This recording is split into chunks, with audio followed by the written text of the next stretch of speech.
¿Alguna vez te has sentido perdido en el mundo, sin saber de dónde vienes o hacia dónde viajas? Si es así, seguramente has sentido el mareo de la posmodernidad. Una época confusa en que los valores y tradiciones del pasado se desintegran. Y se reconstruyen para llevarnos hacia un mundo desconocido. Yo soy Juan Pablo Lorriaga. Yo soy Javier Leuchter. En este podcast hablaremos de las preguntas que te haces todos los días. Acerca del mundo, la historia, las relaciones y sobre ti mismo.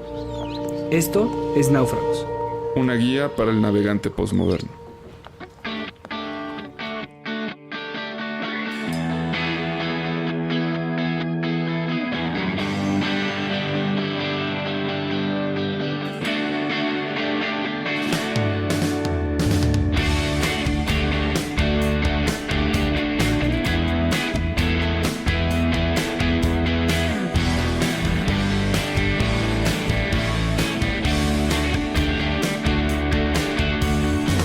Estoy muy solo y triste acá en este mundo abandonado. Tengo una idea, es la de irme al lugar que yo más quiera. Me falta algo para ir, pues caminando yo no puedo. Construiré una balsa y me iré a naufragar. Tengo que conseguir mucha más.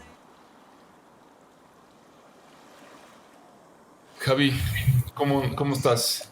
Bien, como que ha sido una semana muy atareada. La verdad es que dentro de la balsa he estado como muy, se podría decir que con poco apetito de hacer cosas. O sea, he tenido la energía muy baja o he estado como que he estado muy pesado toda esta navegación, ¿no? Como un limbo existencial, sí. Sí, me he ha enfrentado pasado a igual. esa crisis existencial. Yo también, ¿eh? O sea, como este reto de diferenciar entre lo que ocurre en la cabeza y lo que está sucediendo allá afuera, ¿no? Y como que las preguntas que normalmente te haces, ¿no? O sea, si Dios es bueno, ¿por qué existen cosas que pasan en este mundo, no? O sea, de repente es como, o por qué si el hombre, el humano está hecho para luchar por la vida, qué pasa cuando te mueres, ¿no? Y después de todo lo que hemos vivido en esta balsa, como que me ha llegado ese tema. Sí, la verdad es que pues, las preguntas siempre regresan y por más que pensamos que a veces están respondidas, siempre encuentran una manera mira, ¿ya viste eso? Sí, se está apareciendo y además adentro de la balsa. O sea, Es un ser. es como un espectro, es como, no, ya es un ser humano. Hola, ¿quién eres? Me llamo Marco Bata. Y Marco, ¿cómo estás? Claro, lo conozco muy bien. Marco, creo que te conjuré con la mente o no sé qué fue lo que sucedió, pero qué gusto que estés aquí en la balsa. Yo no lo pues conozco, pero mucho gusto, Marco. Bienvenido. No te he igualmente, contado, muchas Juan. gracias. No te he contado, con Marco estoy escribiendo un libro. Esto me está ayudando a escribir mi primera ópera prima, se podría decir, mi libro, y me está ayudando y es un extraordinario, una extraordinaria persona para ayudarte a escribir el libro. O sea, estamos haciéndolo en conjunto y es muy divertido. Pues no me habías platicado. Qué gusto, Marco. Bienvenido aquí a nuestra balsa. Gracias. Nos llaman piedras de afilar, es decir, ayudamos a la gente a que sigan siendo el cuchillo que son, ¿no? Muy bien. Cuando quieren escribir un libro, tienen ellos el pensamiento, tienen las ideas, y pues uno se pone ahí a afilar un poquito para que el cuchillo siga cortando, corte todavía mejor, ¿no? Pero qué bueno que pasaron por aquí porque ya estaba cansado aquí de flotar en este líquido amniótico existencial y como que sí se agradece tener con quien hablar, con quien platicar de temas profundos, ¿no? Y Pues bienvenido. trascendentales. Cuéntanos un poco de ti. ¿A qué te dedicas? Bueno, pues yo realmente diría que las palabras son las que me dan de comer, ¿sí? Soy fundamentalmente traductor y corrector de textos y también soy editor independiente. Estuve un tiempo trabajando en una editorial en Estados Unidos, después me salí y ahora ayudo a personas que quieren escribir libros, los ayudo a escribir sus propios libros, ¿no? Entonces yo pues les doy una ayuda, vamos a decir, yo les ayudo hasta donde ellos no pueden llegar como escritores, ¿no? Si saben nada más hablar, pues los entrevisto y después yo transcribo sus palabras, que no es general, no es lo más común, o si no, pues yo ya nada más les reviso su texto, etcétera, ¿no?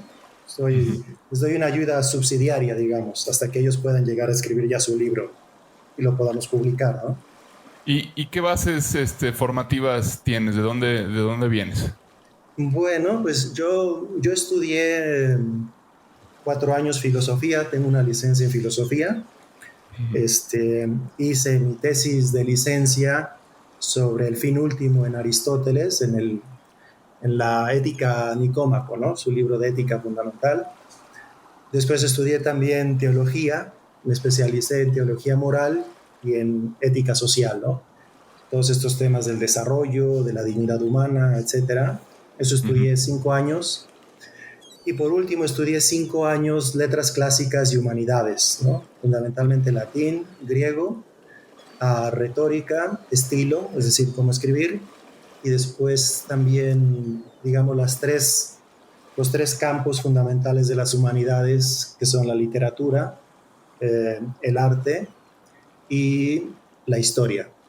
¿Sí? Entonces, digamos que esa es la formación que tengo. Muy bien. Pues qué interesante.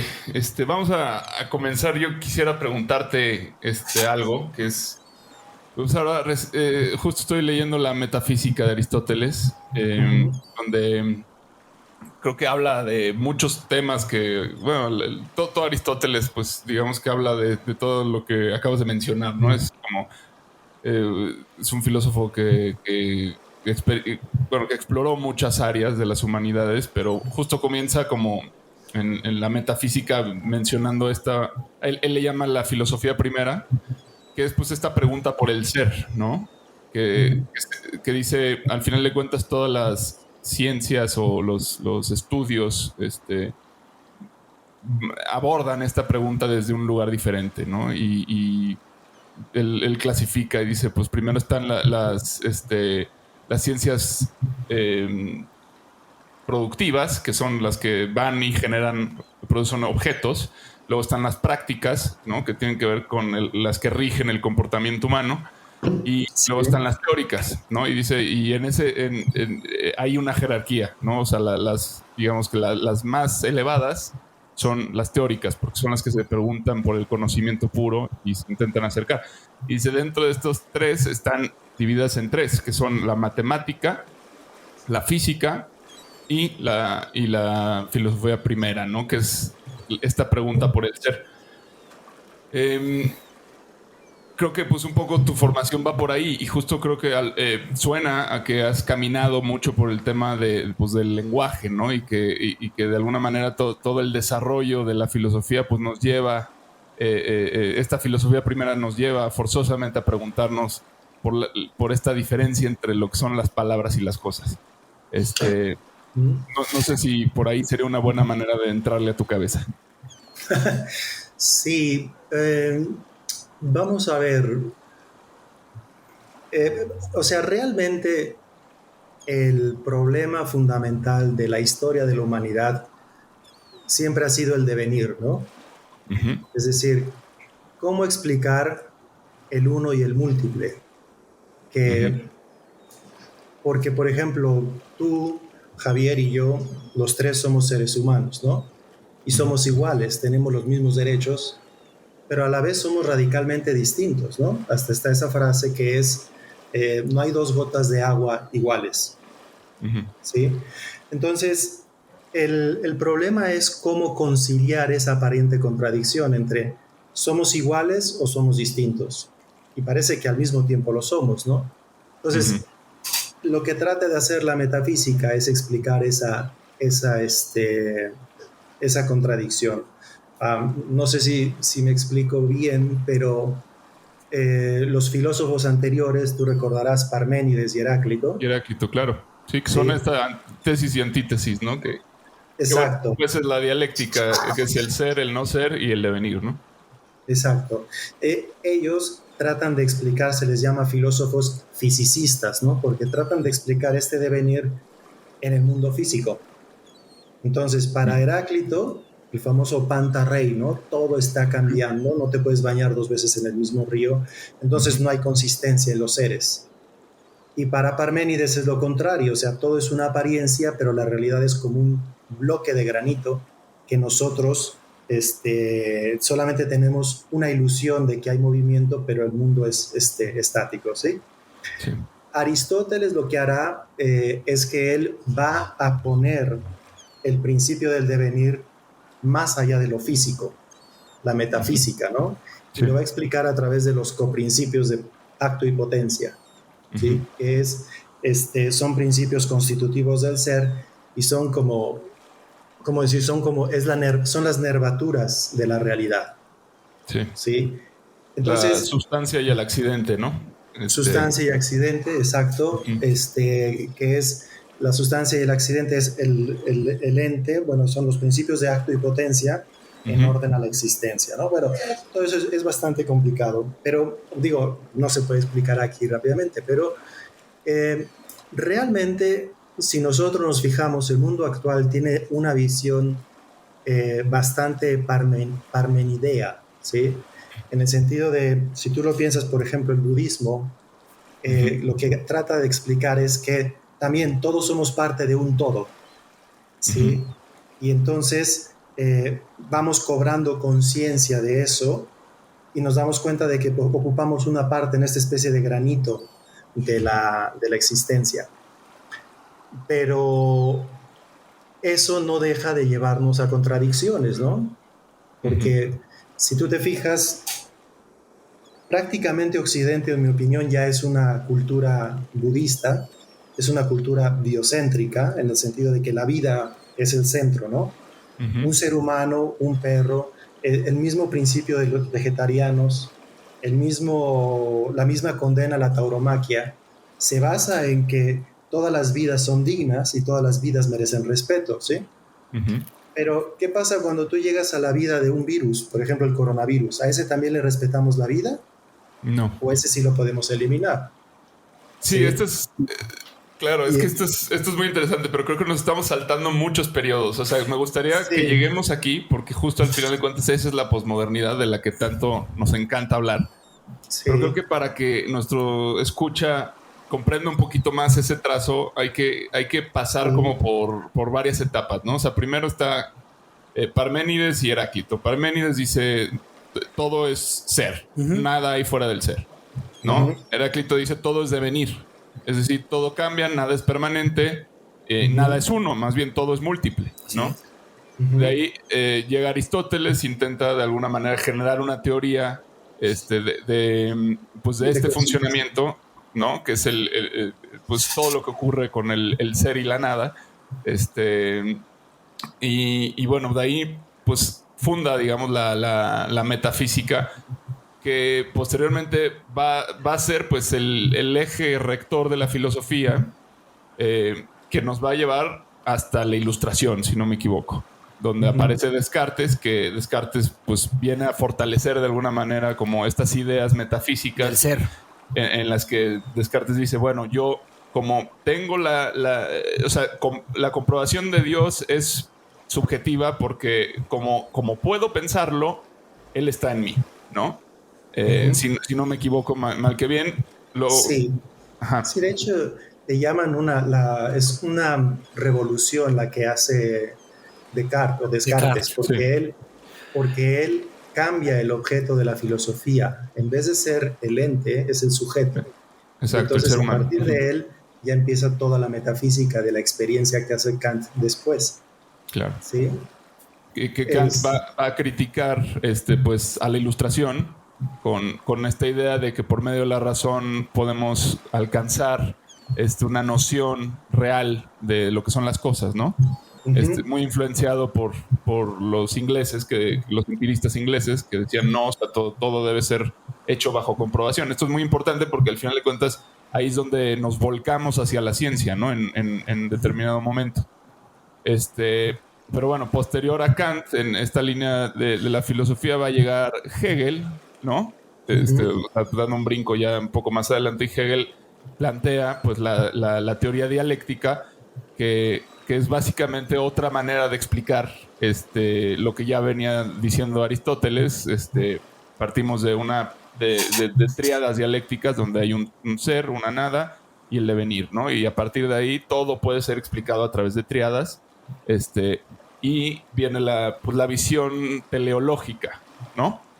A través de Hegel, que nos intenta de alguna forma decir es que todo lo que ocurre por algo. Hay un porqué detrás de todo, pero ya desprendido de Dios, digamos. O sea, porque digamos que la teología va por otro camino, ¿no? Sí, teóricamente, en realidad, lo que hace Hegel, y sé que es una opinión controvertida, pero habría que considerarla con cierta neutralidad o con cierto desapasionamiento. Hegel, él crea el espíritu absoluto, ¿no? Que es el espíritu que va guiando la historia, que después retoman los marxistas, si no mal recuerdo, y ellos dicen que el espíritu absoluto va llevando la historia hacia el comunismo, ¿sí? Es decir, es un ser impersonal, ¿sí? Porque es del espíritu absoluto que es un ser impersonal que va guiando la historia.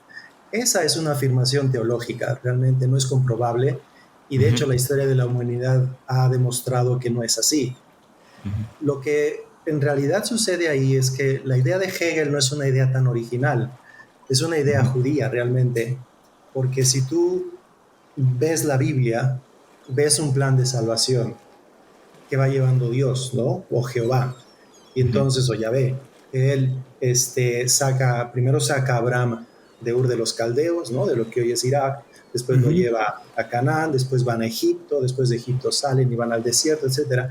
Entonces van pasando las generaciones hasta que llega Cristo, según lo que explica ya después la teología, y está Jehová o está Dios que va guiando la historia del pueblo de Israel, ¿no? Entonces, ese ser preterhistórico o extrahistórico que va guiando la historia, Hegel lo rebautiza y le dice espíritu absoluto, pero es que el espíritu absoluto primero es nuevo y segundo parece racional. ¿Por qué? Porque es conclusión aparente de una reflexión, pero lo que está haciendo Hegel es una interpretación de la historia que, por ejemplo, es algo parecido a lo que hace incluso la viejita de la iglesia, que te dice, es que Dios quiso que pasara esto y por eso, bendito Dios que no llegué más temprano, etc. Es decir, él también está poniendo un ser fuera de la historia que según él guía la historia, ¿sí? Solo que como es nuevo, entonces, y como ya no es Yahvé, porque la gente está muy cansada del cristianismo, y a veces con justa razón, porque ha dado pie, se ha instrumentalizado y ha dado pie a abusos. Entonces, se toma como algo nuevo, se toma como algo original, cuando realmente es una reelaboración de un esquema mental que ya se tenía antes, ¿no? Sí. Posteriormente, bueno, Hegel va a ser como el precursor como del marxismo, que es el primer movimiento ya revolucionario de la filosofía y que mueve masas. A la par sucede en Freud y sucede en Nietzsche, ¿no? Nietzsche pues vendría a ponerle, según Heidegger, fin a la metafísica. Sería el último metafísico, según Heidegger, ¿no? Porque desde la metafísica es como si agarrara y cerrara la llave, la puerta y tirara la llave, ¿no? Dice, pues no hay nada. Resulta que no hay nada. O sea, porque si Heráclito dijo que el fuego era el ser, si Parménides señaló, bueno, al ser como tal, si Tales de Mileto dijo que el agua, luego Hegel dijo el espíritu absoluto, Descartes dijo el sujeto, todas estas cosas, Nietzsche diría, pues no, el ser en realidad no es texto, básicamente, ¿no? El ser es interpretación. Y ahí es donde creo que, bueno, Nietzsche es un filólogo Sí. que tiene su manera de pensar. O sea, bueno, creo que es el más trascendental de los filósofos por eso, ¿no? Porque de entrada ni filósofo es. Y cambia la filosofía. Y la cambia haciendo la filosofía, pero desde otro lugar completamente. Y por medio de básicamente poesía y de manejo lingüístico, destruye pues esta ambición de encontrar pues el ser, ¿no? El ser, que después llegará Heidegger a llevarlo como a otro lado y aparecerán los filósofos que después fueron llamados postmodernos, ¿no? Que es donde está Derrida, donde está Michel Foucault. Pero creo que este punto es muy interesante en la historia. Sí, mira, yo tengo que decir una cosa porque, como tú sabes, como ustedes saben, yo estudié mucho los autores clásicos, ¿no? Y estudié también, y luego ya estudié toda la filosofía, la Edad Media, que realmente la Edad Media, en el fondo, ciertamente fue un momento de estancamiento porque la cultura no estaba universalizada, pero también fue un periodo de mucha profundización filosófica y teológica, porque si tú piensas, había gente que tenía 40 años en un convento, en un monasterio, sin ninguna otra preocupación más que pensar y trabajar un poquito para que la huerta del convento funcionara, etc. Entonces, la Edad Media también, que muchos consideran más bien un fenómeno francés, ¿no? Sí, pero esa es una etiqueta que también ha promovido mucho la ilustración. ¿Por qué? Porque es lo lógico, ¿no? O sea, tú tienes que hablar mal de tu predecesor para ensalzarte a ti, ¿sí? Claro. Porque si tú piensas, por ejemplo, los ideales de la Revolución Francesa, ¿no? Igualdad, fraternidad y legalidad. y libertad, No. me parece, ¿no? Libertad, Igualdad, perdón. fraternidad. Bueno, si tú te Sí, fijas, sí, sí, sí. igualdad, Igualité, sí. si tú te fijas, la igualdad es el Padre Nuestro sin Dios. A ver, ¿por qué? Aunque no haya habido aunque haya habido muchos errores en el cristianismo, la conciencia fundamental que nosotros tenemos de que somos iguales, porque en el fondo somos una cultura judía o judeocristiana, es por el Padre Nuestro. ¿Y por qué decimos al otro hermano? Porque Cristo vino a decir, todos son hermanos porque tienen un mismo Padre, ¿no? Ahí está la igualdad. ¿Qué es lo que hace la ilustración? Corta ese hilo, ¿sí? Y repropone un valor sin su raíz, que es la igualdad, ¿sí? Que antes era impensable eso. O sea, en la Roma imperial, el 50% de los habitantes de la ciudad de Roma eran esclavos, ¿sí? Así Y es. hasta Cicerón dijo un día, escribió, me dolió más de lo que debía la muerte de un esclavo, porque no había un fundamento para la igualdad de todos los seres humanos, ¿sí? Entonces, lo que sucede, y creo que puede ser una idea nueva que yo pondría a su consideración, es que los últimos 2 siglos, sobre todo, bueno, 19 y 20, y ahora el que empieza, ha habido una explosión tecnológica extraordinaria, ¿sí? Hemos llegado a la luna, las distancias se han acortado, ahora tenemos internet, etcétera, etcétera. Pero todo esto es en realidad un progreso cuantitativo, debido a que se elaboró un método científico que nos permitió desentrañar las verdades de la realidad, pero no porque haya habido un progreso cualitativo. No sé si me explico, ¿no? O sea, yo te doy a ti un método y entonces tú empiezas con este método, te empiezas a dar cuenta empiezas a entender con mayor profundidad la naturaleza en su aspecto físico, ¿sí? Entonces, yo personalmente cuando escucho, por ejemplo, que Nietzsche dice, porque Nietzsche, yo de hecho leí hace poco, así habló Zaratustra, ¿no?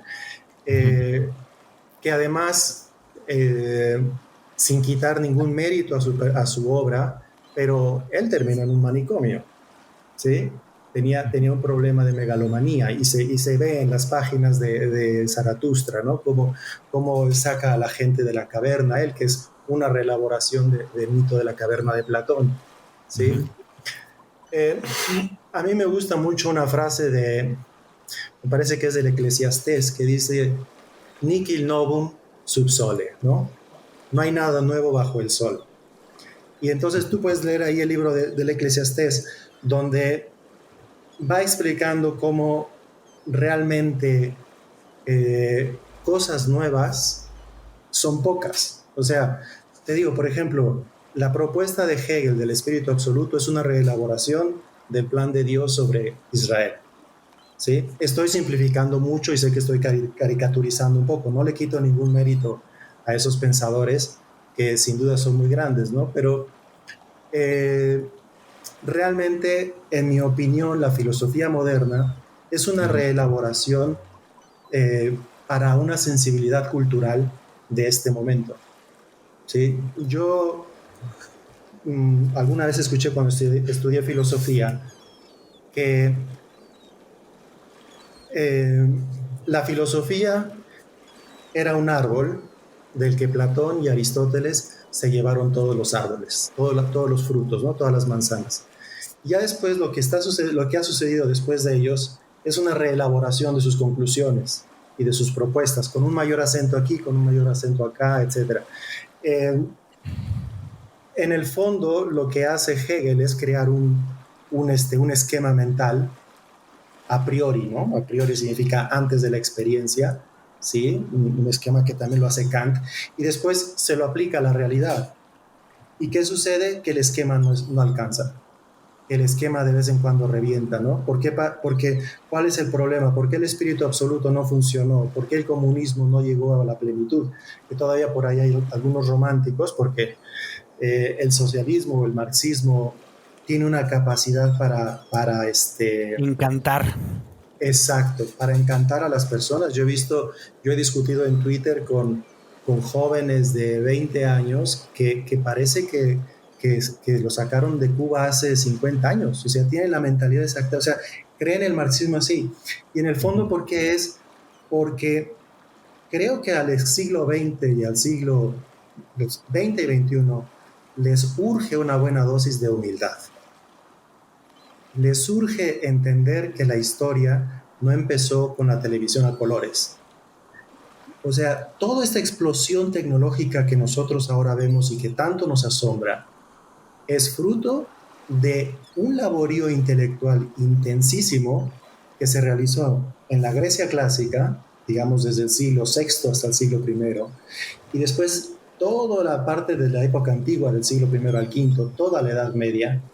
Y entonces empezamos a ver ahora muchos frutos de una elaboración intelectual que se hizo mucho antes, ¿no? Yo recomiendo esta idea, obviamente no es mía, esta idea yo la leí en un libro que se llama Historia del Espíritu Griego, de un alemán que se llama Wilhelm Nestle, que explica eso. O sea, yo cuando estudiaba lenguas clásicas, me acuerdo, tuve la oportunidad de estudiar en Roma. Entonces tenía la clase en la mañana y por la tarde íbamos a los foros romanos a ver todo lo que habíamos aprendido en la mañana, ¿no? Sobre todo en la clase de historia del arte antiguo, del arte clásico. Y yo me acuerdo que el primer año nos la pasábamos diciendo, ¡ay! ¿Esto ya existía en Roma? ¡Ay! Esto ya lo tenían los romanos. Control de precios. Ustedes pueden ir, esto que acaba de pasar ahora con el gas. Ustedes pueden ir al Museo de la Civiltà Romana y ahí están las tablas que creó Caracalla de control de precios en todo el imperio. ¿Sí? Entonces, después de un año yo me di cuenta de que yo era un engreído y que yo pensaba que la gente que había existido los 18 siglos, o mejor dicho, si contamos 11 siglos desde Homero hasta el nacimiento de Cristo y luego estos 20 que llevamos, 31 siglos, pues es como si yo hubiera pensado que todas las personas que hubo en estos 31 siglos antes que yo eran tontos, ¿sí?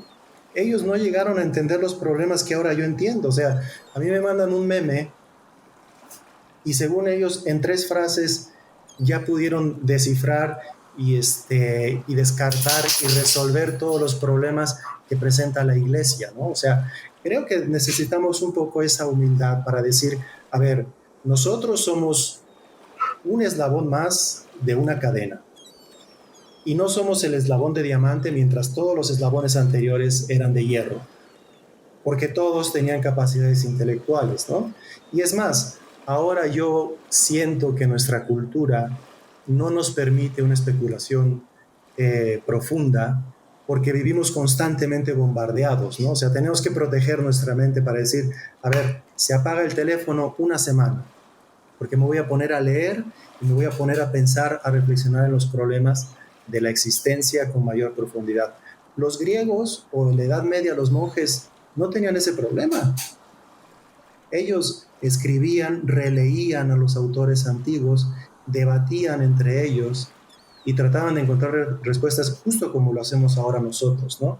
Entonces, hay que tener, en mi opinión, cuidado con esa especie de complejo de superioridad que puede haber, ¿no? O sea, por ejemplo, decir que eso que dijo Hegel, que Nietzsche terminó la metafísica, señor, o sea, tú ves a ver todos los escritos de Aristóteles, digo, no lo dijiste tú, Juan, ¿no? O sea, pero tú puedes ver todo lo que escribió Aristóteles, tú has leído la metafísica, ¿no? Y tú crees que un literato puede venir a, digamos, descartar con una obra de poesía todo ese laborío, todo ese trabajo de especulación.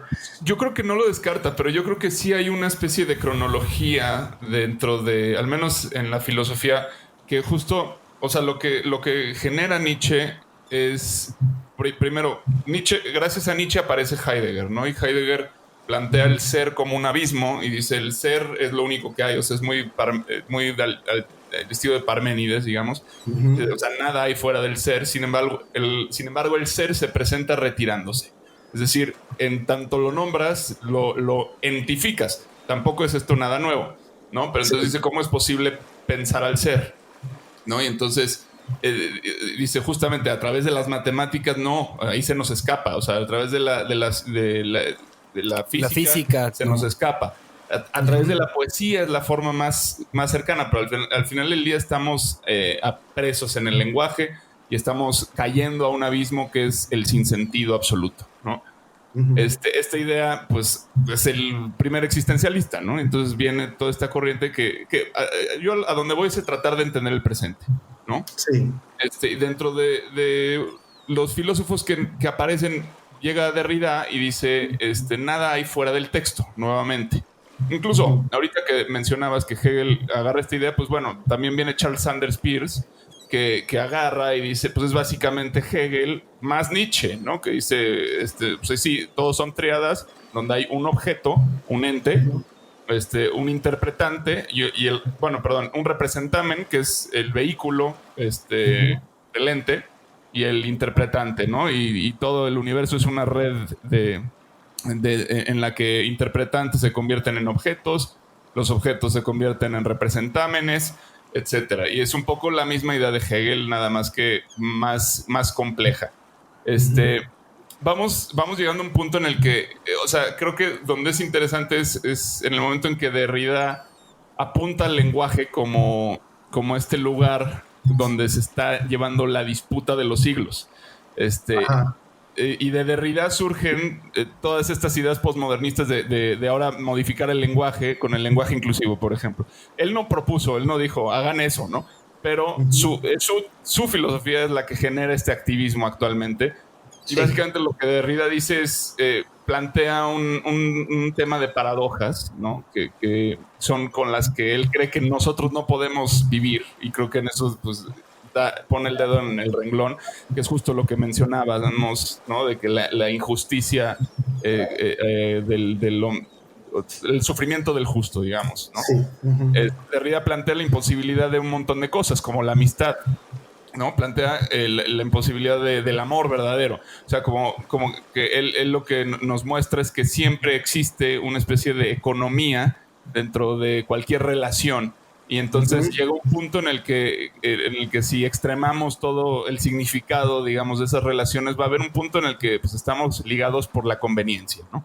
Algo que también trabajó Foucault, y que creo que esto forma, de alguna manera, un pensamiento que es el posmoderno, que plantea que todo donde hay estabilidad y donde las cosas aparentemente están bien y funcionan, ahí está el problema. Dice, ahí es a donde hay que atacar y deconstruir, dice Derrida, ¿no? ¿Por qué? Porque ahí donde hay paz y donde hay Hay totalitarismo. Exacto. O sea, hay totalitarismo. O sea, donde hay tranquilidad, donde las cosas funcionan bien, hay una verdad que ya se impuso sobre la otra. Eso, perdón, reconozco que... Para cerrar la idea, perdón. toma Levinas, que pues también Levinas dice, Heidegger, te faltó mencionar al otro. ¿Qué onda con el otro, no?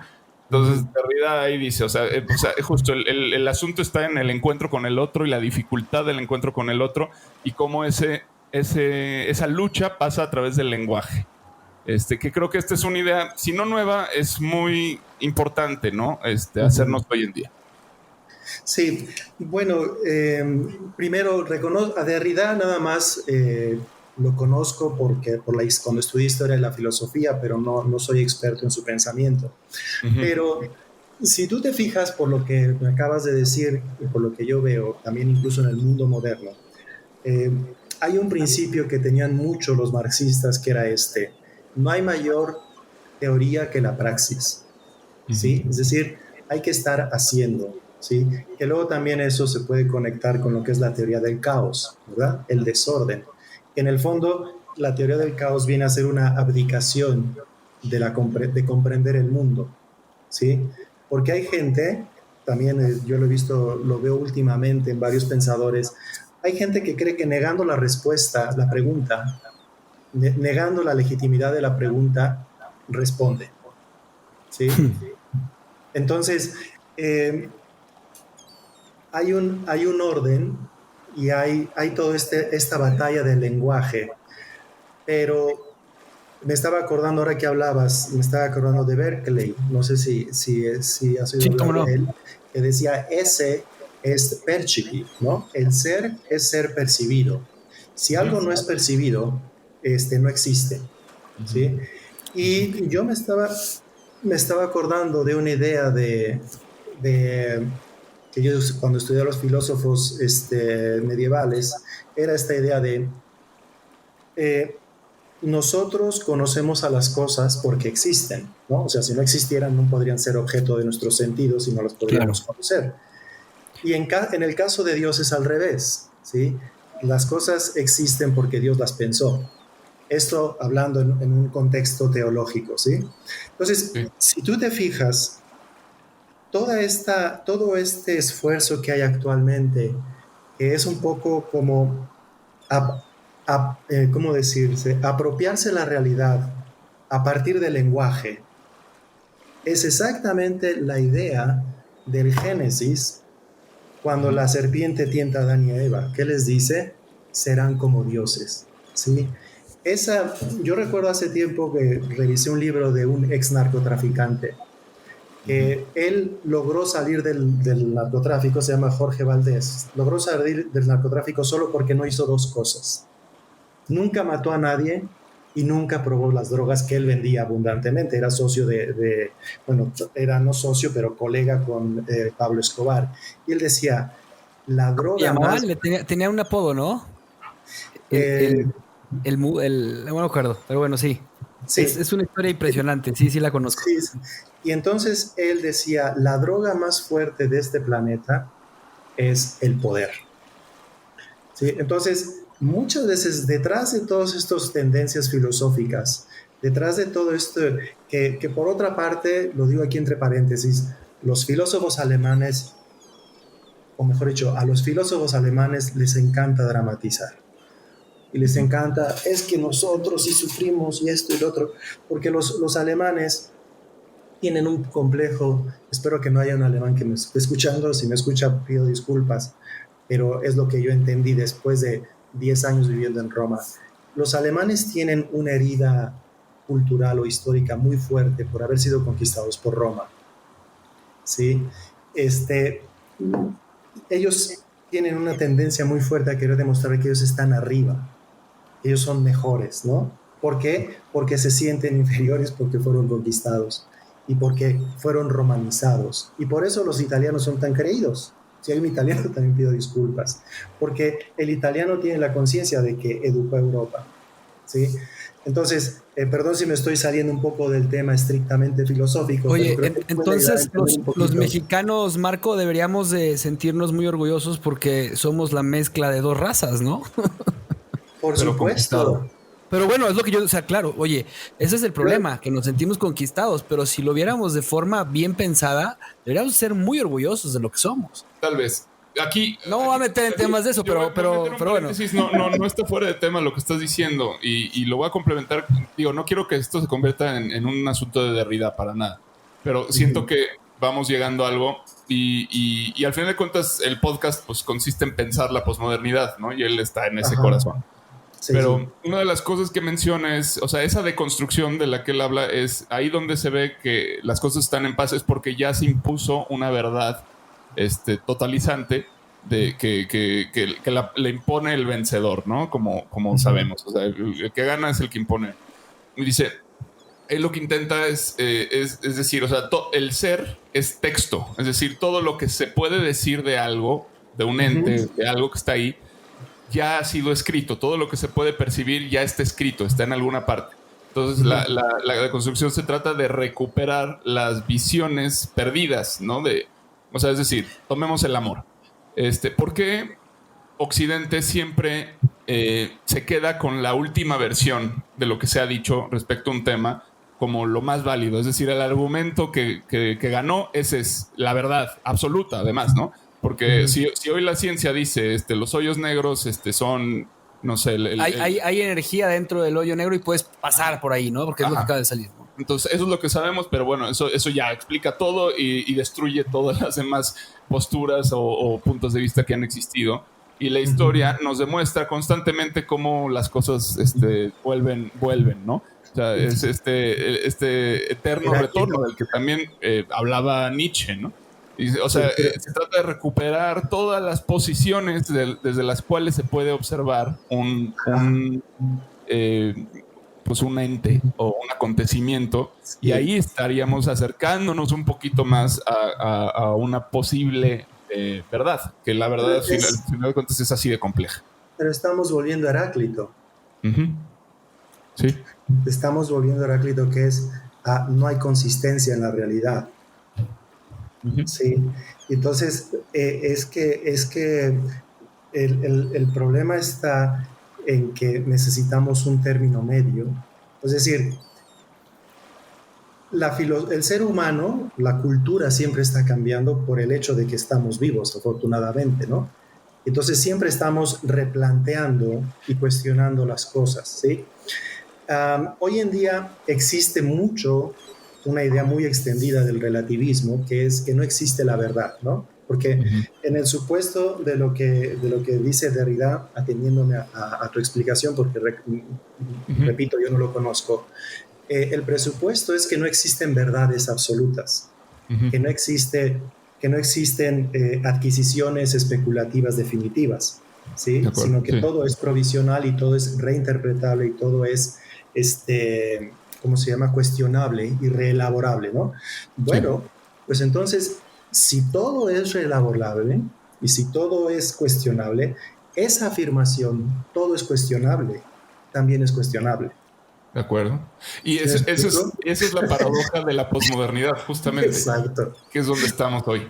O sea, hoy estamos en una época que culturalmente todo está siendo cuestionado, todo está siendo volteado, y nosotros en este podcast cuestionamos al cuestionamiento. Pero fíjate, está bien interesante porque a través de llegar a estos cuestionamientos y de estar preguntándonos estos tipos de cosas, si todo es cuestionable, algo que me gustó mucho es lo que tú mencionabas. O sea, al final estamos llegando a Heráclito, ¿no? Y estamos llegando otra vez a lo que ya se pensó. Y efectivamente, o sea, no tiene nada de malo pensar que ya todo está pensado. No tiene nada de malo pensar que ya todo está escrito. O sea, no tiene nada de malo pensarlo.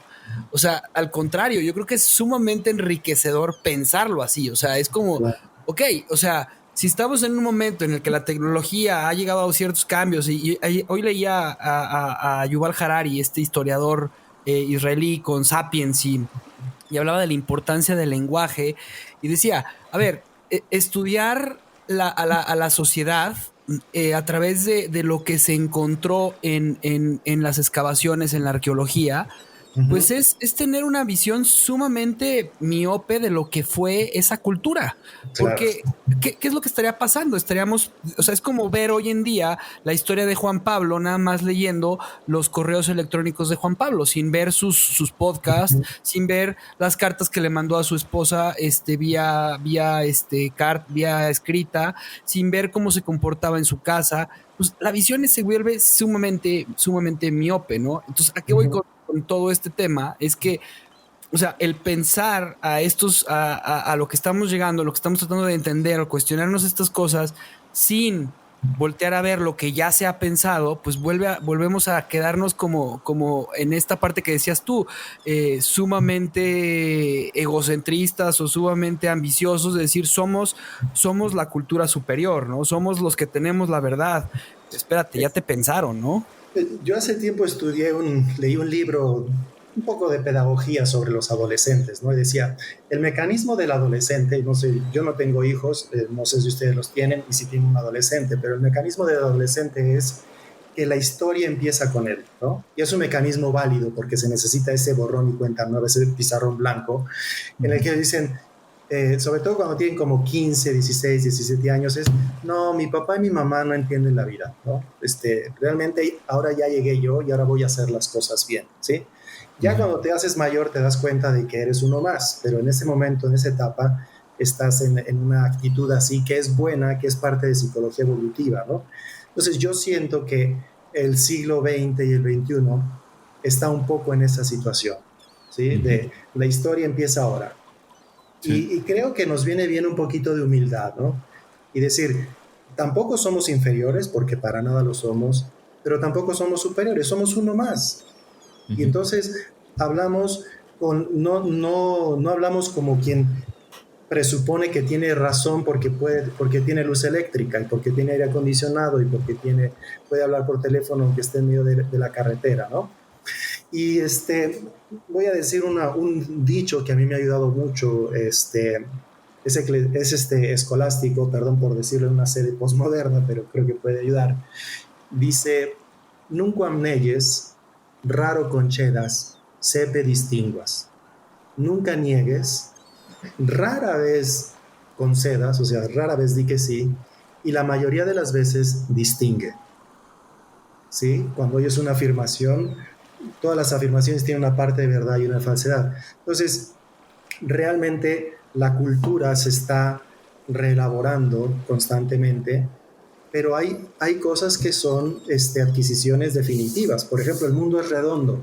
Pues que nos perdone Derrida, pero pues por lo visto va a seguir siendo redondo bastantes siglos, ¿no? Es decir... Bueno, pero ahí te podrían decir, no es redondo. Tiene una forma esférica en la que las partes del norte son achatadas y... Incluso... Sí, entonces, eso sería lo ideal, ¿no? Pero tenemos un movimiento de tierraplanistas hoy en día, ¿sí?, que son efecto del pensamiento de estos filósofos postmodernos, ¿no? Exacto.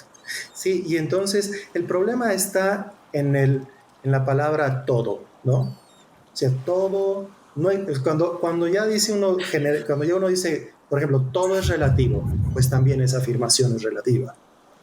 ¿Sí? Entonces, por eso yo decía hace rato que estábamos platicando, yo soy más bien un realista moderado, ¿no? O sea, yo sí creo que nuestro pensamiento parte de la realidad y que como nosotros somos seres, que se dice seres de frontera, porque somos materiales y espirituales,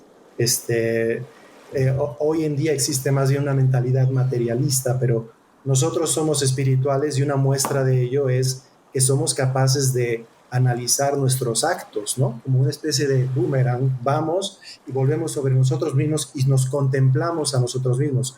Si fuéramos puramente materiales, no seríamos capaces de vernos a nosotros mismos.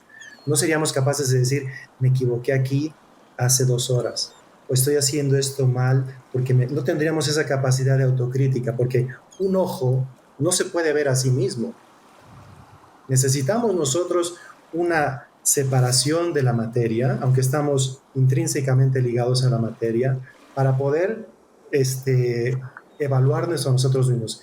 y también para poder crear conceptos universales, ¿sí? Esa es para mí la mayor prueba. O sea, yo, por ejemplo, nunca había visto esa guitarra que está atrás de ti, Javier, pero sé que es una guitarra. ¿Por qué razón? Porque he visto muchas guitarras y las he universalizado, he prescindido de la materia y me he quedado con su forma, ¿sí? Que es lo que se llama la esencia, ¿no? Técnicamente es la quiditas, ¿no? La queidad de las cosas, que yo ya tengo eso en mi inteligencia, y entonces cuando yo veo una guitarra, soy capaz de percibir la esencia que yo ya abstraje. ¿Qué pasa? Eso no es un big data. Nosotros no somos un disco duro de 40.000 terabytes que hemos logrado almacenar millones y millones de imágenes de guitarras, y por medio de un algoritmo, cuando hay un porcentaje de matches en los píxeles, decimos guitarra, ¿sí? Por eso cuando nosotros tenemos un Shazam y estamos en un lugar escuchando música en vivo, Shazam no reconoce las canciones porque no están en su base de datos, ¿sí? Entonces, esa espiritualidad que tenemos nosotros es lo que a mí me hace nunca tener miedo de la inteligencia artificial, porque la inteligencia artificial no es otra cosa más que un mecanismo causal entre unos y ceros, absolutamente complejo, pero físico. Y fíjate que está bien interesante porque parte de lo que he estado ahora leyendo es que lo que diferenció al Neandertal del Homo sapiens fue justamente la capacidad del Homo sapiens de poder contar historias. El Neandertal no podía contar historias, el Neandertal podía cazar, el Neandertal podía comunicarse, pero no podía contar historias. Y el Homo sapiens lo que logró hacer a través del lenguaje fue poder imaginar algo mayor que él, más grande que él, algo en el inframundo, y el contar historias que pudieran que pudieran unir gente, porque no eran muchos. O sea, el momento de que empezamos como seres humanos, como Homo sapiens, pues éramos muy poquitos, 1 millón alrededor de todo el mundo, ¿no? Y en Asia. Y cuando se fueron a pelear con los neandertales, lo que sucedió fue que se pudieron los pudieron organizarse más, y entonces juntaron a más Homo sapiens, empezaron a generar como este tema de lenguaje entre ellos, y dijeron, bueno, pues olemos parecido, ¿no? O sea, tenemos este sentimiento de que nos olemos iguales, nos podemos mezclar entre nosotros, y se mezclan entre ellos y empiezan a contarse las historias entre ellos. Es más, o sea, el Homo sapiens en las tribus africanas, la mujer cuando quedaba embarazada, lo que hacían para que no hubiera conflicto entre los hombres, está impresionante eso, lo que hacían era que todos penetraban a la mujer. ¿Con qué finalidad? Con que al momento de que nacía el bebé, todos pensaban que eran papás, y entonces no mataban al niño.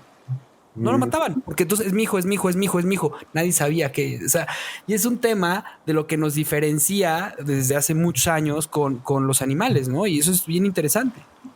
Sí.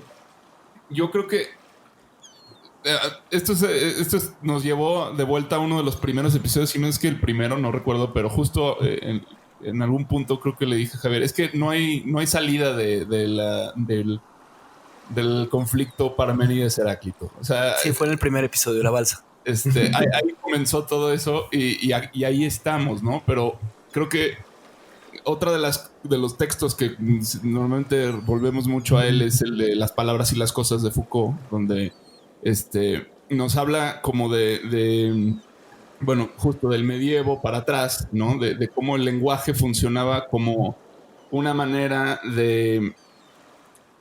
funcionaba por analogías, ¿no? Él clasifica varias, más bien por conveniencia, la conveniencia, decía, ¿no? Uh-huh. Y él planteaba 4 formas de la conveniencia, que era la analogía,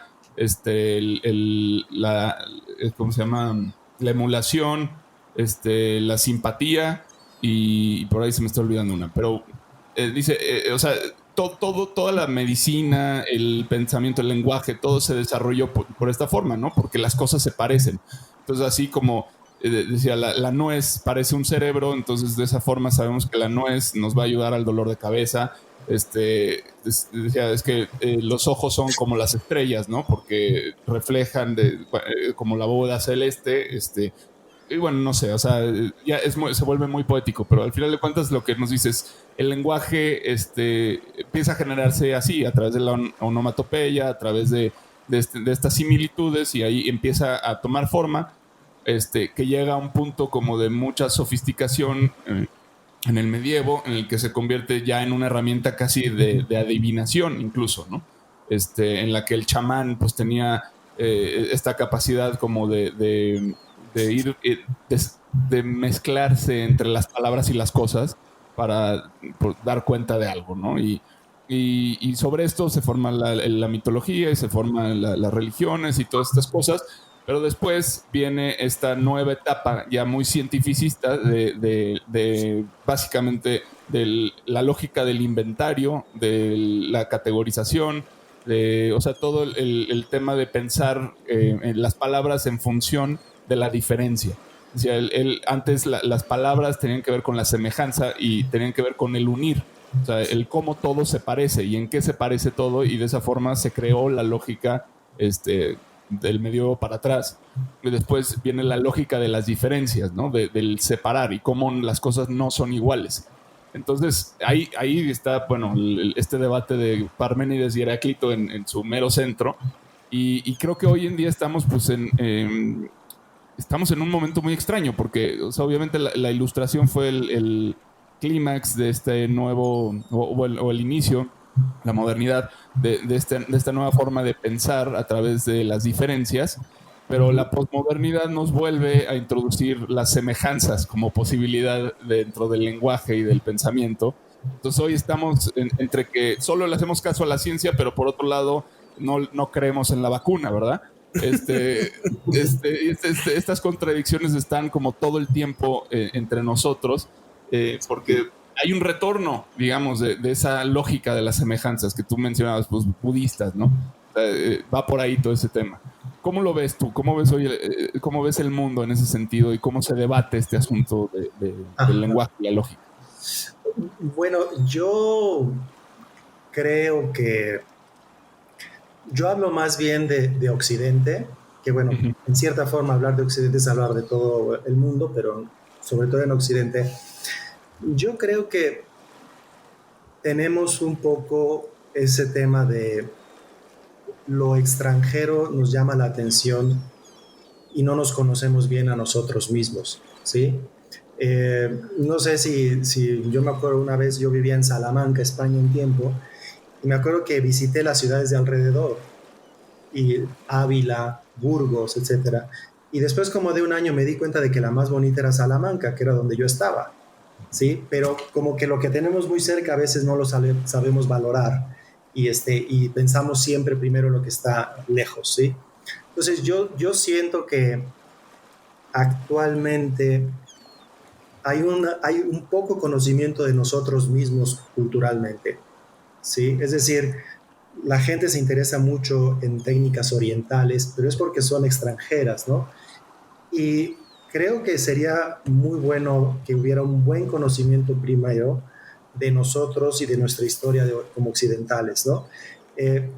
Porque si el mundo ha terminado occidentalizándose, o sea, tú vas a Japón y la gente usa jeans, no vas a Estados Unidos y la gente usa kimonos, es porque hay algo muy importante en esta cultura, ¿sí? Y yo hasta siento que hay un poco de, yo diría hasta como un miedo patológico, un odio patológico a nosotros mismos como cultura, ¿no? Es verdad que Occidente ha cometido muchos abusos, ha habido esclavitud, ha habido, bueno, las bombas atómicas, que también son una cosa muy triste, la colonización, todas las injusticias que ha habido, todas las políticas extractivistas, etcétera. Pero eso no quiere decir que no haya nada bueno en nosotros, ¿sí?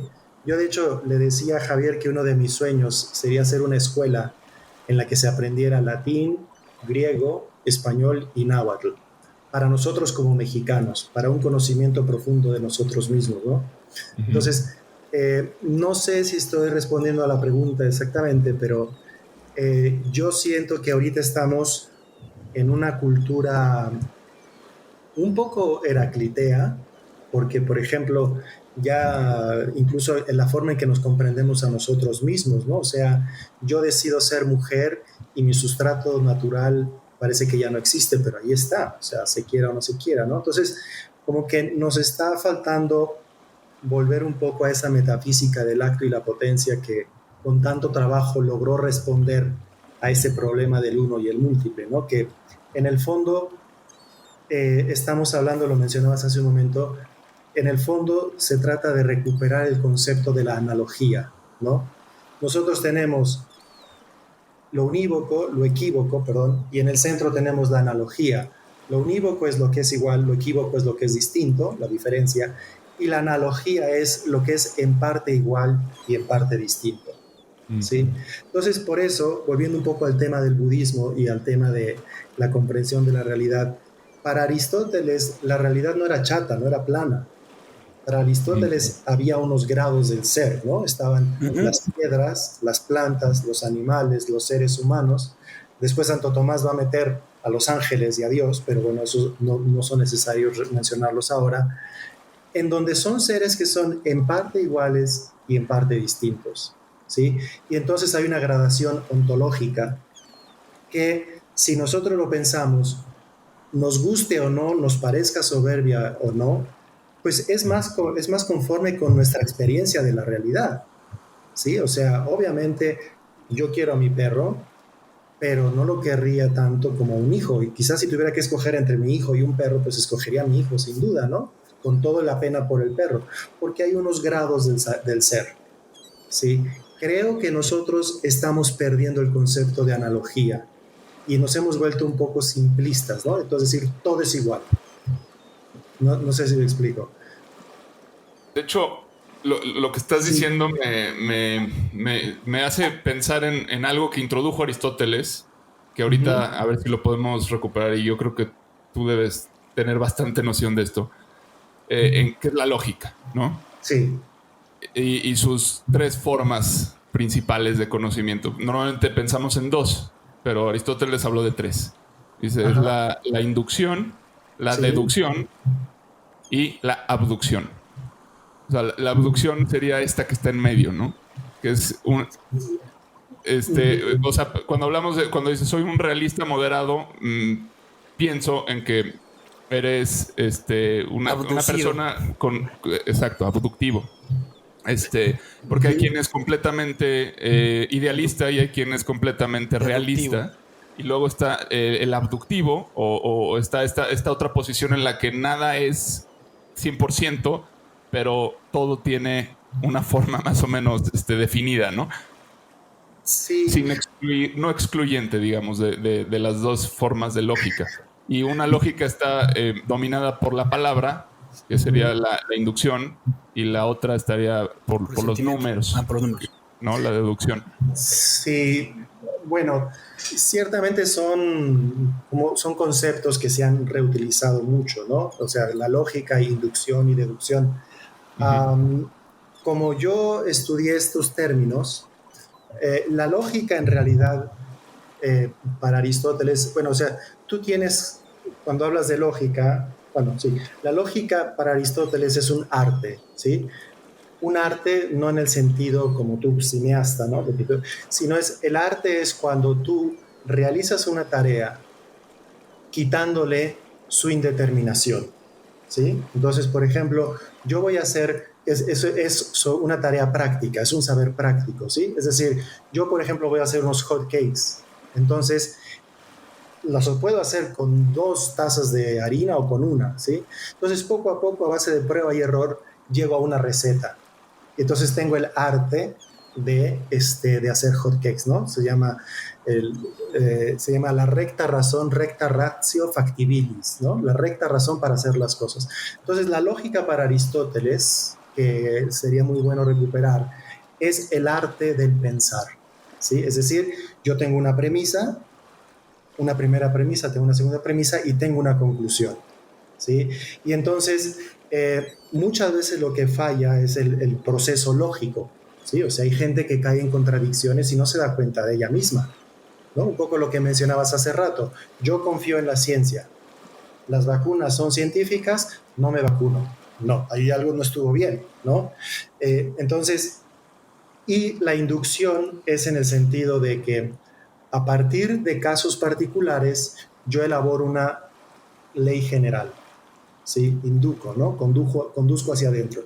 Y la deducción es a partir de una ley general, yo deduzco, yo aplico esta ley y llego a una conclusión, que es el método científico, ¿no? El método científico son unos principios que yo aplico, observación, experimentación, ¿verdad? Comprobación, entonces ya hay un conocimiento dado, ¿no? Entonces, la lógica necesita un supuesto que es la metafísica, es un triángulo, lógica, metafísica, que es una comprensión del ser, ¿sí? Y una gnosiología o teoría crítica, que es la capacidad para conocer el ser. Porque, por ejemplo, para mí, los conceptos que yo tengo, con base en los cuales yo reflexiono, los obtengo porque creo que puedo yo abstraer de la realidad conceptos y afirmaciones, proposiciones que me permiten hacer un razonamiento. Y porque creo que el ser tiene una constitución que es en parte igual y en parte distinta. Si yo tuviera una metafísica parmenidea o heraclitea, entonces mi lógica es distinta también, ¿sí? Entonces, no sé si respondí o si me distraje.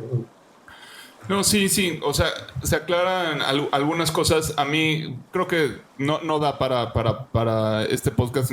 Estaría muy interesante. Luego volverte a ver por aquí en Sí. en estos mares, ¿no? Sí, pero bueno, yo Peirce, Charles Sanders Peirce, el que ahorita mencionaba, recupera la idea de la abducción, que es como este término medio entre la deducción y la inducción, que es el método de Sherlock Holmes, ¿no? En el que hay una parte intuitiva, una parte como metafísica que genera una posibilidad de decir, o sea, tal cual, la anécdota es que a él le robaron un reloj a Charles Sanders Peirce en un barco, entonces él denunció esto y dijo, me lo robó alguien del servicio, ¿no? Entonces, todas estas personas los fue mirando, haciéndoles preguntas básicas. Después se acercó como con el capitán del barco, le dijo, fue fulano, va a llevarlo a la casa de empeño en 2 días, ¿no? Y efectivamente todo esto sucedió. Entonces ya le preguntan cómo lo hizo y entonces él habla de su método abductivo, que es el que de Sherlock Holmes, después, que se basa Arthur Conan Doyle en este método, ¿no? Que tiene que ver con esto, con una mezcla de ambos mundos, ¿no? O sea, el deductivo y el inductivo. Ciencia es deductiva, así como religión es inductiva, ¿no? Y fíjate que está bien interesante, Marco, perdón por robarte la palabra. Yo aprendí hebreo y al aprender este idioma tan interesante, algo que me llamaba mucho la atención era la forma en cómo ibas aprendiendo la lengua, ¿no? Y a lo mejor te pasó a ti con el griego o te pasó a ti con el latín, pero a mí en el hebreo me parecía fascinante, por ejemplo, lo que significaba la palabra ibrit, ¿no? Ibrit. Entonces la maestra decía que era una monja. Yo vivía en Israel y la que nos daba clases a nosotros era una monja que era de Malta y hablaba 12 idiomas. Y ella, entre los 2 idiomas, pues era maestra en etimología y en un chorro de cosas, ¿no? Entonces la forma de enseñar el idioma era bien interesante. O sea, el ibrit viene de Heber, ¿no? Que significa cruce al otro lado. Y también es el nombre de uno de los hijos de Sem. Y entonces era la forma en la que yo aprendía, o sea, el idioma. Y era bien interesante porque es parecido a lo que tú estás diciendo. O sea, es deductivo, inductivo y al final es abductivo. O sea, es la lengua, el idioma te va dando esta como raíz de dónde vienen las palabras, de dónde vienen las cosas, y se te queda, te empieza a quedar. Y esa es la teoría de Peirce. Al final del día dice, a ver, vamos a construir una red de significados, de cómo, que es un poco lo que hizo Hegel, pero él lo hizo todavía más metódico, ¿no? A esta red le llamó la semiosis infinita. Porque es la cadena infinita de los signos, ¿no? Entonces, dice, a través del lenguaje muchas veces, o de la intuición, o sea, que esto sería a través del representamen del objeto o del interpretante, es posible no seguir necesariamente un camino recto entre A y B, Es decir, que puedes filtrarte, puedes saltar, ¿no? Y ese fenómeno del salto es el método abductivo, que de alguna manera, creo yo, es lo que se ha utilizado en la metafísica y en las religiones. Sí. O sea, se utiliza el lenguaje como una tecnología de conocimiento que va más allá del empirismo, y trae nociones que de alguna manera pues tienen que encontrar su forma en una especie de mito, justamente para poder ser comprendidos de entrada y para que quede ahí. Y que se representen los rituales, o sea, Sí. dentro de la religión se representan los rituales, o Sí, sea, sí, sí. en nuestros propios rituales, ahí está representada la palabra. Y exacto, y entonces en ese sentido pues no hay nada nuevo bajo el sol. Sin embargo, el camino de la deducción hoy está generando que la física cuántica, por ejemplo, esté empezando a comprobar cosas que de alguna manera ya se dijeron hace mucho en metafísica, ¿no? Entonces, Sí, creo digamos, que no iba a una conclusión exactamente, pero creo que tiene que ver con esto que mencionas de encontrar la analogía. O sea, ese lugar por el cual pueden pasar muchas cosas y que a veces no nos damos cuenta es la mitad del camino, ¿no? Exacto, y es que además lo que pasa es que la analogía parece sacarnos del principio de contradicción. O sea, el principio de contradicción, hay todo un libro en la metafísica, a lo mejor lo has leído, creo que es el libro cuarto, donde Aristóteles explica en un montón de páginas el principio de no contradicción. ¿Y cuál es el principio de no contradicción? Se van a reír, pero la verdad es que es esto, es una cosa no puede ser simultáneamente dos cosas. Esto es un vaso y no es una jarra, ¿sí? Y lo que pasa es que la analogía parece romper ese principio, porque la cosa es en parte una cosa y es en parte otra, ¿sí? Esto es en parte un vaso y es en parte una jarra. Y entonces, eso es lo que nos permite, como entender la realidad, pero no es porque tengamos dos entes constituidos. Lo que hace el acto y la potencia es que al ponerse los dos, se llaman coprincipios, al ponerse los dos juntos, crean un ente, ¿no? Y es entonces ahí donde, esa es la maravilla que Aristóteles enseñó, que Aristóteles creó, es decir, son principios puramente inteligibles, los que dan origen a la realidad y los que dan origen al uno y el múltiple, ¿sí? Y ahí es donde nosotros podemos ver, ese es realmente, en mi opinión, es la esencia de Occidente, que es que logró entender que las cosas se co-constituyen, vamos a decirlo así, por dos principios que dan origen a una analogía, haciendo que las cosas sean en parte iguales y en parte distintas. No son solo esto, no son solo esto otro, ¿no? Sino que son... porque realmente, si ustedes ven el mundo, incluso teniendo dos perros labradores que son mucho menos creativos que los seres humanos que tenemos, podemos tener la nariz así o los ojos así, incluso esos son distintos y son radicalmente distintos, pero a la vez tienen un aire de familia, ¿no? Y de hecho la metafísica estudia el aire de familia fundamental de las cosas, que es ¿cuál? El acto de ser. Todos existimos, ¿no? Y eso significa ente, el que existe. Todos existimos y la metafísica se encarga del ente en cuanto ente, ¿sí? Entonces yo creo que ahora nos estamos volviendo muy orientales y por tanto estamos cayendo en uno de los extremos, ya sea en Parménides o en Heráclito. Pero luego eso lleva a contradicciones, porque imagínense, si el ser no tiene consistencia, a mí me meten a la cárcel y a los 2 días digo, no, ya soy otro. ¿Sí? Y lo que pasa, la sustancia es la permanencia del ser o del ente, mejor, porque el ser es en general, el ente es un ser que tiene acto de ser y esencia, ¿no? Todos nosotros tenemos el acto de ser y la esencia de seres humanos. La sustancia es la permanencia del ser en el tiempo. O sea, tú ves una foto, todos ponemos nuestras fotos del Día del Niño, ¿no? Y somos muy distintos, pero seguimos siendo el mismo ente. A pesar de que hemos cambiado, somos en parte iguales y somos en parte distintos. Somos una analogía viviente, ¿no? Y ese es el concepto que se puede recordar. Y yo a veces digo de broma esto, si tú eres cazador o si te gustan los toros, más te vale entender la analogía. Porque si no, no puedes tú entender por qué el ser humano tiene derecho o tiene la posibilidad de disponer de un animal. Que toda nuestra vida nos... A mí fíjate que me pasó eso, yo me empecé a cuestionar el tema, me gustaba mucho la tauromaquia, me gustaba mucho el arte de cómo lo que se representa la disciplina, el estudio, o sea, porque si es es estudiar al animal, ver cómo llevarlo mejor, toda esta parte que conlleva la tauromaquia, pero de repente fue como un momento en mi vida que dije, hay que ser congruente, o sea, si tú estás hablando de que hay que cuidar a los animales, hay que cuidar el medio ambiente, pues no puede gustarte esto, y efectivamente, o sea, lo veo y me duele cómo muere el animal, pero también al final veo al hombre capoteando, digo, wow, qué increíble, lo admiro, pero al final no lo puedo, o sea, sinceramente tengo que ser congruente con lo que estoy pensando, entonces pues ya no lo veo, o sea, ya no voy, ya no me presento en los eventos taurinos, ¿no? Sí, yo creo que también, por ejemplo, a mí no me gustan los toros, ni me gusta ver sufrir a los animales, por supuesto, pero entiendo que a veces el ser humano lo hace, ¿no?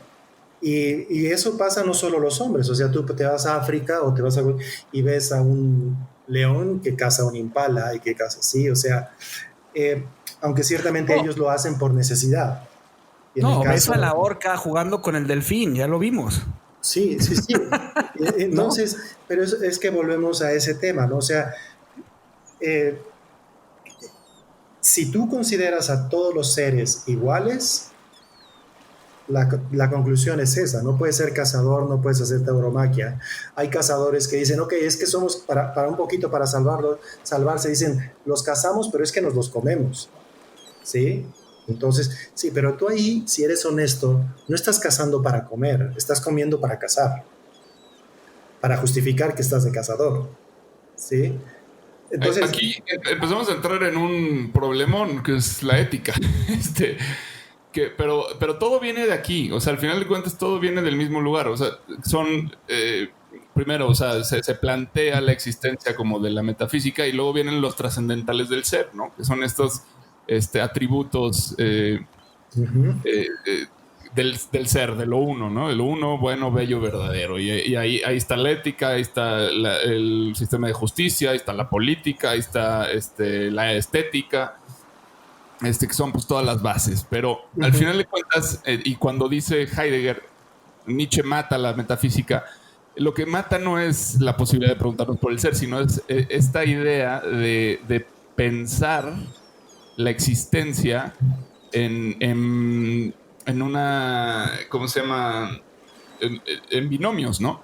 O sea, en primero ser y no ser, luego en bueno y malo, en bonito, feo. Y todo esto es como la obsesión que tiene Occidente por ordenar al mundo. Y esto es lo que se nos escapa y esto es lo que nunca acaba de cerrar. Y siempre se aparece la paradoja para decirnos, no, con eso no se puede, ¿no? Pero bueno, al final del día ahí está el debate. Es un tema que pues pasa mucho por el lenguaje y que creo que apenas empezamos a rozar como... Sí, a mí quisiera como entrarle a esta parte también, nada más para como llegarle a alguna cosa que me dio mucho... Me interesó mucho es la parte de la analogía, o sea... A ver, a Nietzsche le atribuyen que mató a Dios y le atribuyen que también mató a la metafísica, ¿no? Pues no, él no lo mató, él solo anunció que lo habíamos matado. Exacto. Porque en realidad nunca nació. Eso es lo que termina diciendo. Pero bueno, yo quería llegar como a la parte de la analogía que me encanta y creo que ya lo había dicho en algún episodio, que me parece fascinante el cómo explica el Génesis, el Big Bang, y entonces es una analogía de lo que sucedió en el Big Bang, ¿no? Dice, en el primer principio Dios crea los cielos y la tierra, pero no había nada, estaba desordenado, estaba vacío, estaba tinieblas, o sea, ¿qué significa eso? ¿Qué es lo que dice la teoría del Big Bang? No había nada, y una gran explosión y se crea la luz, lo mismo que te está diciendo el Génesis, y entonces dices, ¿qué forma de explicar a un grupo de campesinos la teoría más impresionante de la creación de los últimos años, de cómo se creó el universo a través de una gran explosión. Pues te la cuento con que Dios creó esto. Y dices, wow, Sí. qué increíble forma. Pero fíjate que ahí hay un truco, ¿eh? En realidad, la teoría del Big Bang no es que de la nada salió el todo. El Big Bang es que había una concentración, una hiperdensidad de ser Felicidad. que explotó. O sea, no, es un paso del ser a otra forma de ser. En cambio, en el Génesis sí se habla de una creación ex nihilo, ¿no? O sea, de la nada. No había nada y Dios creó el ser, que en parte pues es una contradicción, porque a ver, si no había nada, entonces Dios ya estaba, ¿sí? Entonces, ¿no había nada o sí había algo? No, o sea, no había nada de este orden del ser que es inferior. Heidegger tiene esa pregunta, ¿no? ¿Por qué el ser y no la nada? ¿Sí? Pues es que es lógico, porque no puede provenir, o sea, el punto de partida es el ser, porque por más que tú modifiques la nada, nunca vas a llegar al ser. Tú llegas a un ser más complejo a partir de un ser preexistente, ¿sí? Entonces, realmente lo que el Génesis quiere enseñar ahí es que Dios está por encima de toda la creación. O sea, muchas veces se dice que todas las religiones son iguales, etc. No, no es verdad, porque en el Génesis se ve claramente cómo Dios le dice a las estrellas, al sol, a la luna, existan, ¿no? Y en cambio en otras tradiciones religiosas, el sol, la luna y las estrellas eran dioses, ¿sí? En una visión politeísta.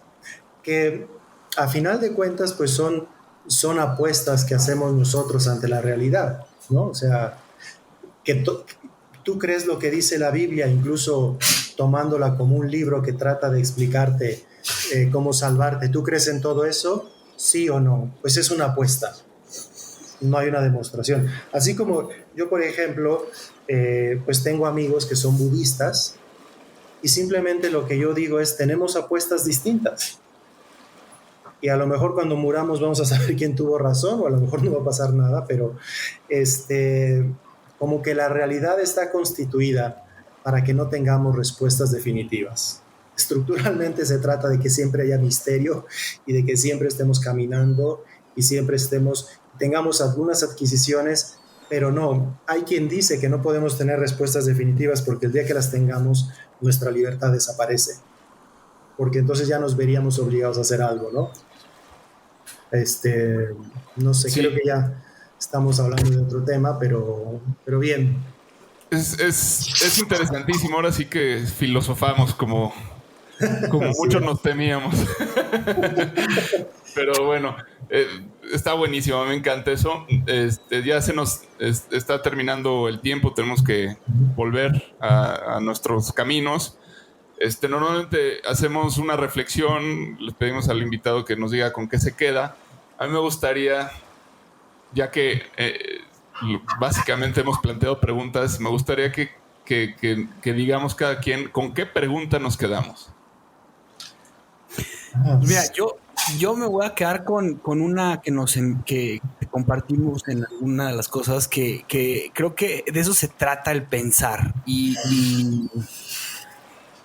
es esta. Se las voy a leer porque no es mía, la pensó un científico y dice: solía pensar que los problemas medioambientales más importantes a los que nos estábamos enfrentando era el cambio climático, la degradación ambiental y el colapso de los ecosistemas, que nosotros los científicos podríamos resolver estos problemas arrojándoles suficiente ciencia. Dice, pero estaba equivocado. Los verdaderos problemas no son esos tres, sino la avaricia, el egoísmo y la apatía. Y para eso necesitamos una transformación espiritual y cultural. Los científicos no sabemos cómo hacer eso. Yo creo que eso es lo que al final hablaste tú y es con lo que me quedo. Creo que este sentimiento de humildad, de saber y de decir cuáles son nuestros verdaderos problemas y aceptarlos como persona, es a lo que tendríamos que estar llegando en nuestro lenguaje y en nuestra forma de comunicarnos todos los días. El poder ser humildes en el sentimiento, no en la humildad que conocemos en México de que es humilde, pobrecito, no. El poder reconocerte Yo creo que el poder reconocerte sería como el poder decir, efectivamente, la avaricia, la apatía y la codicia son los problemas que nos están afectando hoy en día como humanidad. Y eso es lo que yo reflexiono de todo esto que estamos platicando y me cayó como anillo al dedo para mí esa reflexión y que me ha tenido pensando toda la semana. Muy bien. ¿Y pregunta tienes alguna? ¿Como tal? Una pregunta sobre lo que hablamos. Que hay que encontrar, ¿cómo encontrar ese punto medio entre Heráclito y Parménides? Parménides. Creo que para mí sería esa la pregunta. ¿Cómo encontrar ese punto medio entre Heráclito y Parménides? ¿Dónde está? Bien. ¿Dónde está? ¿Dónde están? Bueno, yo por mi parte, digamos que lo que me llevaría de esta conversación muy agradable y muy iluminadora, porque realmente hay cosas que yo desconocía, como te comentaba lo de Derrida. Creo que a mí me vendría muy bien hacer un repaso, un estudio, una primera lectura de más pensadores actuales, ¿no? En el sentido de que me gustaría ver mejor cómo esas raíces de pensamiento de las que yo hablaba en la época antigua, fundamentalmente Platón y Aristóteles, de qué manera se han declinado o se han transformado en nuestros días, ¿no? Por ejemplo, leer Derrida, que me parece que es muy interesante, Foucault, y quizá tener una comprensión más profunda del momento actual, ¿sí? O sea, de quién es mi interlocutor. Yo tuve una experiencia ahora muy interesante porque realmente aprendí cosas que yo creo que necesito conocer para tener una comprensión mejor del tiempo actual, ¿no? Y preguntas, pues, San Agustín decía, en la adversidad deseo la prosperidad y en la prosperidad temo la adversidad, ¿no?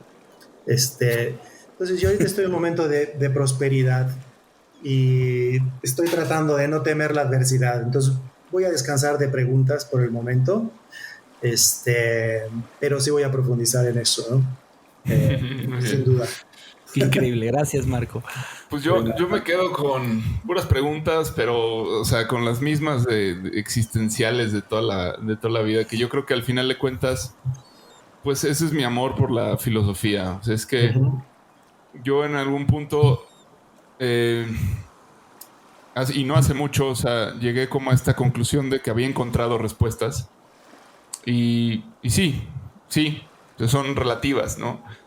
Pero el milagro de la filosofía no es encontrar respuestas, sino es la filosofía se sostiene en la pregunta, no en la respuesta, ¿no? Sí. Entonces, mi pregunta es ¿por qué pregunto? O sea, justamente, o sea, ¿por qué pregunto? Y eso creo que me va a llevar porque la pregunta para mí más constante ha sido es ¿por qué existo?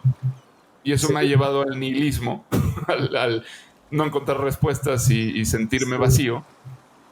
Creo que preguntar por qué pregunto me hace sentir vivo, ¿no? Sí, fíjate que yo leí hace poco a Nicolás Sakalsakis, creo que se llama, que escribió Askesis, ¿no? O sea, ejercicios espirituales, y creo que también Sorba, el griego, es de él.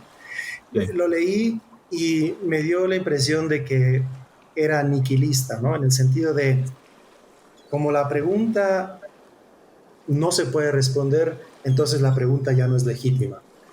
Y entonces ya anulo la pregunta y esa es para mí la respuesta, ¿no? Y está también Pascal, Blaise Pascal, ¿no? El francés, él habla de la apuesta.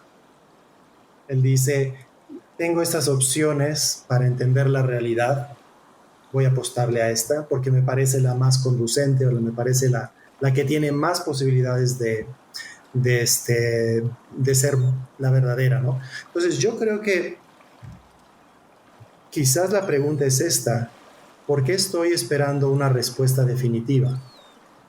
¿Y por qué no estoy abierto al misterio? ¿Sí? O sea, ¿por qué quiero una respuesta sin defectos para poder abrazarla? O mejor dicho, ¿hasta qué punto es legítimo buscar una respuesta perfecta? tomando en cuenta que la realidad, por su complejidad, me demuestra que fue concebida por una inteligencia superior a la mía, ¿no? Porque si fuera como la mía, pues yo entendería todo. O sea, todo este orden que existe en el mundo, ¿no? La perfección que existe en las plantas, en las flores, la inmensidad del universo, etcétera, no será legítimo o no será humilde. También vuelvo a lo que decía Javier, humilde no en el sentido de pusilanimidad, ¿no? Humildad es aceptar quién soy.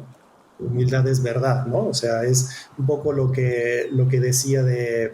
O sea, muchas veces nuestro problema es que no abrazamos la verdad sobre nosotros mismos porque no nos gusta lo que estamos descubriendo, pero tenemos que... Nos da miedo. Nos da miedo y además decimos, es que yo no quiero ser nada más esto. Entonces, es un poco volver a lo que es... Me acuerdo, tenía un profesor en filosofía que siempre decía ab actu, ¿no? A partir del acto de ser, a partir de la realidad, ¿no? Dejemos el a priori, que es yo quiero, y después abro los ojos, ay, no me gustó otro, y pasemos a la posteriori, que es ver, aceptar la realidad como un don y decir, es esto. No me gusta, pues sí, pero así es. Así es. Y de hecho, claro, esto está en un concepto más psicológico, pero la locura es separarse de la realidad. ¿Sí? Y entonces es esto, o sea, aceptar que tenemos que convivir toda la vida con el misterio. Misterio, etimológicamente, el verbo mío es ocultar y el terion es un lugar, ¿no? Entonces el misterio no es algo falso, el misterio es algo donde hay algo oculto, pero que sí existe, pero que no es alcanzable para nosotros, ¿sí? Yo creo que esa actitud ante la existencia, de decir, a lo mejor no la voy a poder conocer exhaustivamente, pero sí voy a poder conocer cada vez más de ella. Entonces, yo acepto que voy a tener que convivir con el misterio y que no, por lo que puedo ver, por mi experiencia y por la experiencia de la humanidad en los 30 siglos que me han precedido, llevamos 30 siglos conviviendo con el misterio, porque llevamos 30 siglos sin respuestas definitivas. En ninguna parte del mundo hay quien haya dicho, después de la muerte pasa esto y el sufrimiento de los justos es por esto. Siempre son respuestas aproximadas, ¿no? Y entonces así es el mundo, así es la vida, que no lo podemos, cuando llegamos ya estaba así. Entonces, y a lo mejor el por qué preguntas es parte de su existencia, porque tiene que preguntar, o sea, ¿no? Sí, o sea. Sí, exacto. Sí, y es un camino, ¿eh? Mi experiencia es caminar. Hay una experiencia muy interesante de un pensador, humanista, teólogo inglés que de seguro conocen, Chesterton. No, perdón, C.S. Lewis. C.S. Lewis. C.S. Lewis. Sí, que escribió Las cartas del diablo a su sobrino, escribió también Las crónicas de Narnia, su parte de novelas. Pero él escribió libros... Ayudó a que se hiciera El Señor de los Anillos y a que se crearan otras grandes obras. Okay. Bueno, él tiene un libro sobre el sufrimiento humano. Lo escribió y explicó perfectamente, citando a San Agustín, la escritura y todo perfectamente, ¿no? Después de unos años, él era soltero, finalmente conoció a una mujer de la que se enamoró y vivían felices, ¿no? Y al año, la mujer se le murió de cáncer. Y entonces escribe un segundo libro sobre el sufrimiento humano, pero ya desde un punto de vista existencial. El libro se llama A Grief Observed, ¿no? Un sufrimiento analizado. Y es muy interesante porque ahí en ese libro él deja abierto, o sea, tú al final de leerlo, ya después sabes que sí recuperó la fe, pero en ese libro cuando terminas dices, pues yo no sé si siguió creyendo en Dios después de todo ese sufrimiento y por la forma en la que se expresa de todo lo que sufrió, ¿no? Entonces, es que la parte existencial, podemos tener las ideas muy claras y todo encaja, pero cuando ya te encuentras tú con la vida real y lo que pasa y sus problemas, ya es más difícil encontrar una respuesta, pero algunos dicen que es maduración, otros dicen que es negación de O sea, volverse al nihilismo o una maduración de las convicciones que se tenían antes. No se sabe y no hay respuestas definitivas, ¿no? Por lo que yo he visto, ¿no? Muy bien. Pues vamos a echar el ancla. Qué gusto y ojalá podamos navegar pronto. Porque De verdad se quedan que muchos temas sí, abiertos. sí, fue una navegación increíble y gracias por compartirte, por abrirte, por estar aquí en la balsa, por haberte permitido entrar de ese líquido aquí a lo físico con nosotros.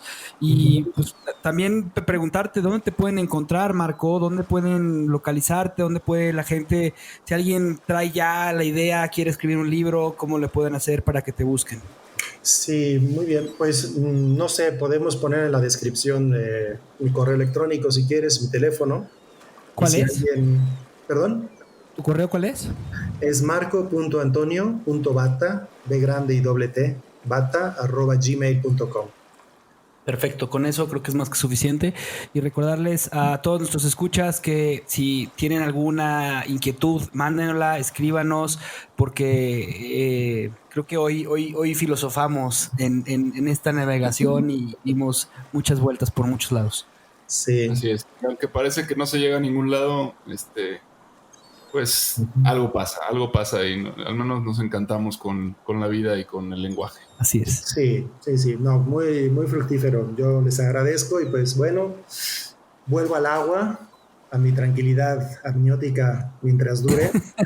Los dejo a ustedes ahí descansando en su barco y pues a ver si otra ola me trae por acá después, ¿no? Claro, tiremos Claro que ancla. Gracias. Gracias. Gracias por escuchar nuestro programa. Te invitamos a seguirnos y a interactuar con nosotros en redes sociales. Tu opinión es muy importante para nosotros. Queremos saber lo que piensas sobre los temas que tocamos y sobre cómo podemos mejorar. Búscanos en Instagram, Facebook y YouTube. O en nuestro sitio web, naufragospodcast.com. Buen viaje. Nos vemos en el siguiente puerto.